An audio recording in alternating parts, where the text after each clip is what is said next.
Let me ask you about the Claudia Quintet. What was the inspiration for that group? Was it Did you know the musicians and you said these would be fun people to play with, or did you have the vision in your mind of accordion and vibraphone and clarinet, saxophone, or whatever? Well, I was in New York and I was trying to find a group of my own. I wanted a group. I wanted to write for a group.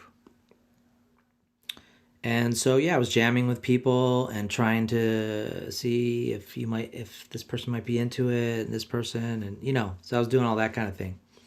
And then yeah, I stumbled onto this gig through Ruben Radding to play with Ted Reichman in a trio in the East Village, like a steady gig, and so that was great. That lasted like a year, and during that time, I definitely met Drew, and during that time, I met Matt Moran actually on this Brookmeyer gig in Schleswig-Holstein. He showed up. That's how I met Matt Moran. I Hmm. also met my wife on the same day, so Oh, that wow. that was a big deal. That's very Yeah, good. yeah. And so then Matt definitely um, told me about Chris Speed. Hmm.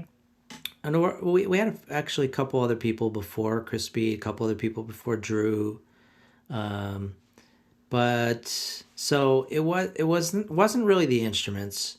Although when I played with Ted, and it was the first time I played with accordion, really, and also I mean it was accordion, but I mean it wasn't really like accordion. And Sure. I was so in it was great. I was just like, this is like a mini organ. You can do so many things with this. And then with Matt, it was like, well, I play vibes, but not like this guy. I mean, this was like unreal what he was doing on the instrument. It felt like he was reimagining the vibes. And also, it was the first time I actually played with a vibraphone player. So it's kind of like playing with another drummer, but playing with another drummer a lot of times is a drag because you have the same sound. And so it was like another drummer, but he has totally different sound. Hmm. So I really love that. And then, once I put the combination together, I was like, oh, this is cool because like the accordion and the vibes, as long as the tuning is cool, they kind of have a good connection. The accordion and the clarinet has a really nice connection because of the reed instrument. Hmm. And then the clarinet, yeah, it was like, it was not luck, but, through working and looking and seeking and finding the right people, who also happened to play these cool instruments that when you put them together, I had never heard before that combination.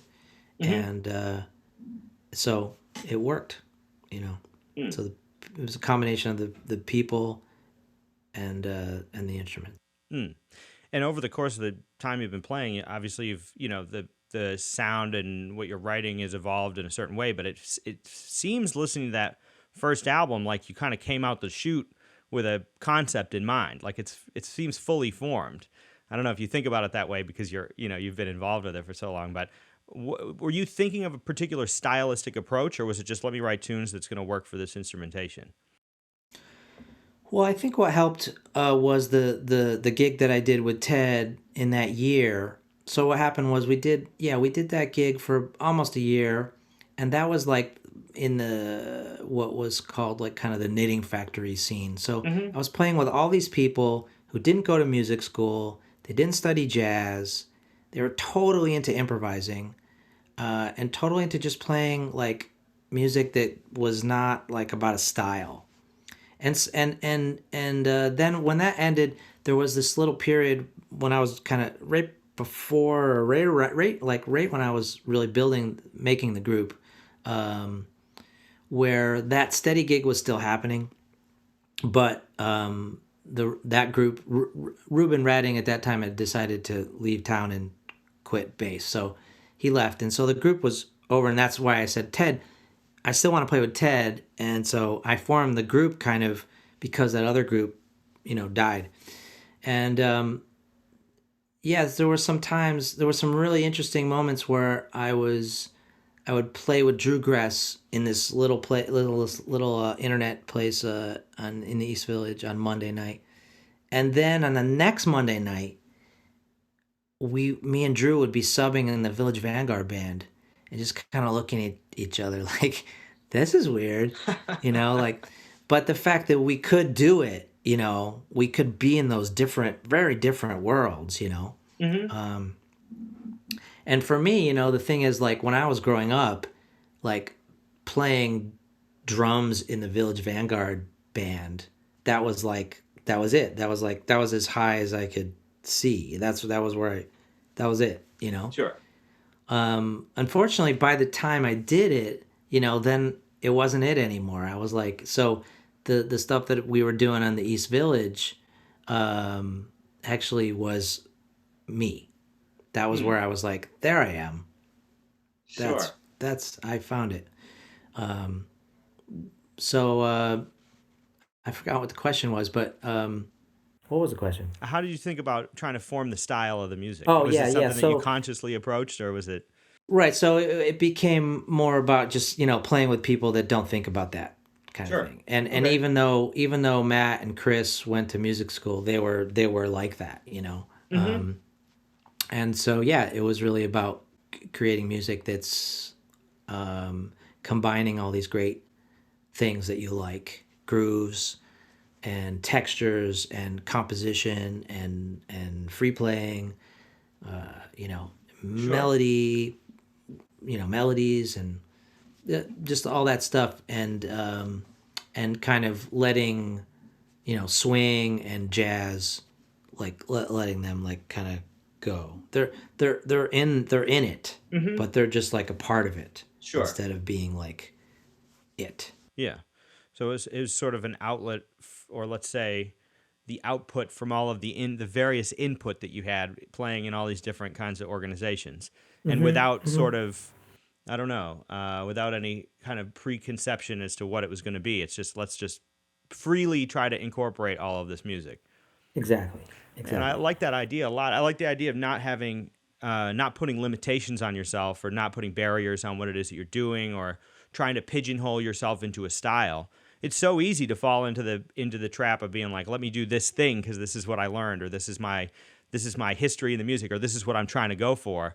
And then, but all the people that we admire as musicians that we love were the people who came along and said, yeah, but I'm not going to do it that way, or I'm going to do my own thing. Like, you know, there's no point. I don't think that Miles Davis was like, let me do this exactly the same way that it was done. That's the whole thing.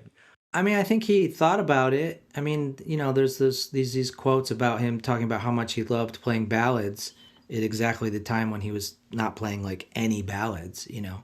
Right. So, I mean, for him it was a creative act to keep going and looking for this, you know, what I would call the mysterious, the what now I would call jazz, Mm-hmm. is this kind of the next thing that you can't codify yet and doesn't have a name.